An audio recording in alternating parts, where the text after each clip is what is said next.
रणांगण रक्ताने माखलेलं होतं, घोडे जखमी होते, सैन्य थकलं होतं आणि तरीही एक माणूस पुढे उभा होता. जखमा अंगावर, वेदना मनात, पण डोळ्यात एकच तेज, स्वराज्य टिकायला हवं.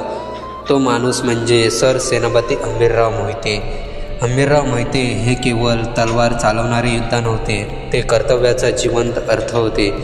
छत्रपती शिवाजी महाराजांनी ज्यांच्यावर पूर्ण विश्वास ठेवला आणि संभाजी महाराजांनी ज्यांना स्वराज्याचं कण मानलं, तो हंबीरराव. ते सेनापती होते, पण रणात नेहमी सर्वात पुढे. हंबीरराव मोहिते यांची कन्या येसूबाई या छत्रपती संभाजी महाराजांच्या पत्नी होत्या. म्हणजेच ते संभाजी महाराजांचे सासरे. पण रणभूमीवर ना नातं होतं ना हक्क, फक्त एकच गोष्ट, स्वराज्य.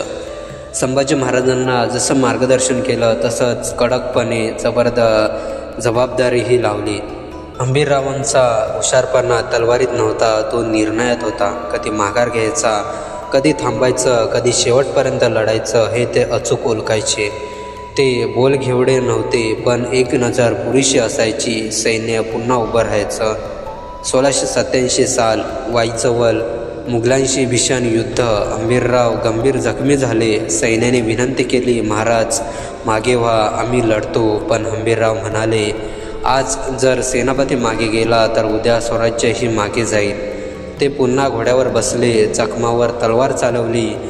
त्या रणांगणात हंबीरराव मोहिते पडले, पण पराभूत होऊन नाही, कर्तव्य निभावून.